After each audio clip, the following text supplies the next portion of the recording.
मऊ आणि लुसलुशीत असा आज आपण व्हिटॅमिन आणि प्रोटीन्सनी भरलेला मुगाचा पराठा बनवणार आहोत। शाळासुद्धा सुरू झालेल्या आहेत। अशा वेळेस मुलांच्या डब्याला काय द्यायचं हा नेहमीचा प्रश्न असतो। काहीतरी वेगळं आणि चटपटीत दिलं, त्याचबरोबर हेल्दीसुद्धा असा हा नाश्ता आहे। तुम्ही हा नाश्ता एकदा देऊन तर पहा, मुलं सगळा डबा फिनिश करून येतील। त्याचप्रमाणे हा पराठा अगदी बराच वेळ मऊ आणि लुसलुशीत राहतो, त्यामुळं मुलं अगदी सहजपणे खातील। तर बनवायला ही रेसिपी अगदी साधी सोपी आहे, अगदी 10 ते 15 मिनिटांमध्ये तयार होते।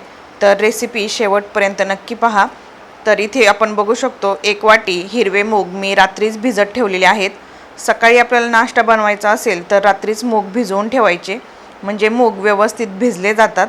तर आता मुगातलं पाणी आपण व्यवस्थित काढून घ्यायचं आहे आणि एका मिक्सरच्या भांड्यामध्ये आपल्याला हे मूग वाटून घ्यायचे आहेत। तर इथे बघू शकतो मिक्सरच्या भांड्यामध्ये मूग घातल्यानंतर यामध्ये आता काही दुसरे साहित्य घालून घेऊया। तर कोथिंबीर घालायची आहे। आता यामध्ये मी 4 ते 5 लसणाच्या पाकळ्या आणि त्याचबरोबर हिरव्या मिरच्या घातलेल्या आहेत। तर मिरच्यांचं प्रमाण तुम्ही कमी जास्त करू शकता, जेवढं तिखट हवं असेल त्यानुसार प्रमाण कमी जास्त करायचं आहे। 1 चमचा जिरं घालायचं आहे आणि पाणी घालून याचं आपल्याला बारीक वाटण करून घ्यायचं आहे। पाण्याचं प्रमाण जास्त घालायचं नाही, नाहीतर पीठ आपलं सैलसर होईल आणि मग पीठ मळताना यामध्ये गव्हाचं पिठाचं प्रमाण खूप जास्त लागेल, मग त्यामुळे आपल्याला मुगाची चव लागणार नाही। तर सुरुवातीला इथे मी 1 वाटी गव्हाचं पीठ घालणार आहे आणि लागलं तर यामध्ये पुन्हा मिक्स करून घेणार आहे। तर आता यामध्ये काही आपण किरकोळ घरातले मसाले घालून घेऊया। तर 1 चमचा धने पावडर घातलेली आहे। चवीनुसार यामध्ये मीठ घालायचं आहे आणि अगदी चिमूटभर हळद घालायची आहे। हळद नाही घातली तरीसुद्धा चालेल, आपल्याला याचा रंग बदलू द्यायचा नाही, त्यामुळे हळद अगदी थोडीशी घालायची आहे। आणि पराठा आपला बराच वेळ मऊ लुसलुशीत राहावा यासाठी यामध्ये आपण 1 ते 2 चमचे तेल वापरणार आहोत। तेलाच्या ऐवजी तुम्ही इथे तूपही वापरू शकता। पाणी अजिबात न घालता अशाच आपल्याला हे व्यवस्थित मिक्स करून घ्यायचं आहे। तर इथे बघू शकतो आपल्याला पिठाची गरज लागत आहे। वरून अजून अर्धा वाटी इथे मी पीठ घेतलेलं आहे। तर आता आपलं पीठ मळून तयार झालेलं आहे। इथे बघू शकतो आपण पराठा मऊ होण्यासाठी आपल्याला इथे 10 मिनिटे हे पीठ व्यवस्थित भिजवून घ्यायचं आहे। तर अगदी प्रोटीन आणि फायबरने युक्त असलेला हा नाश्ता आहे। तुम्ही मुलांच्या डब्याला नक्की द्या, मुलांचंसुद्धा पोट भरलेलं राहील। त्यामुळे असा नाश्ता केल्यामुळे पोट बराच वेळ भरल्यासारखं राहतं आणि चवीलासुद्धा खूप मस्त असा आहे।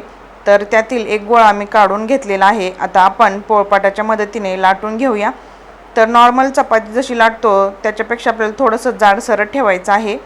तर रेसिपी शेवटपर्यंत पहा। त्याचबरोबर तुम्हाला ही रेसिपी आवडली तर कमेंटमध्ये नक्की कमेंट करा।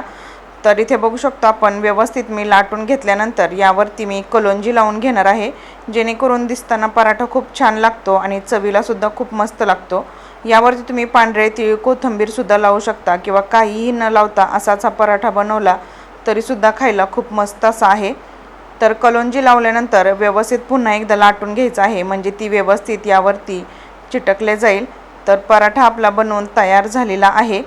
मुलांच्या डब्याला मोठ्या भुकेसाठी तुम्ही हा नाश्ता देऊ शकता, अगदी मस्त आणि हेल्दी आहे। तर दुसरीकडे मी पॅन गरम करत ठेवलेला आहे, त्यामध्ये आपल्याला थोडंसं तेल घालायचं आहे, जेणेकरून पराठा खाली चिटकू नये।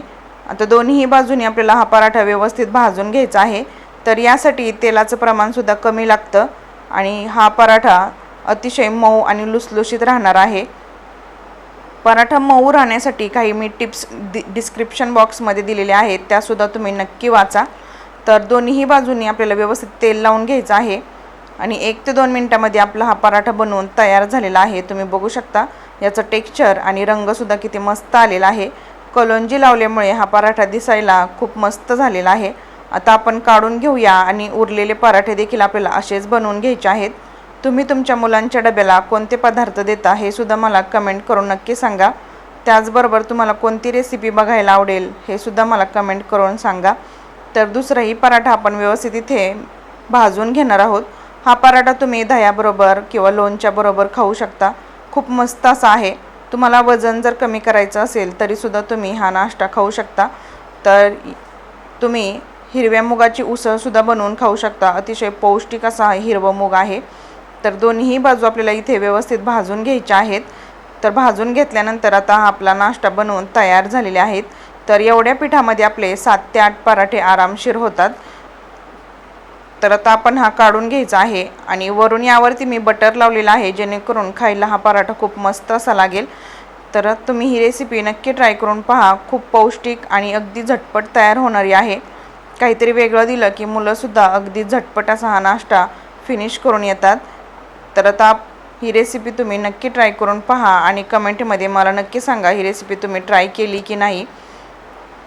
तर आता आपण पुन्हा भेटूया अशाच एका नवीन छानशा व्हिडिओसोबत। तोपर्यंत धन्यवाद।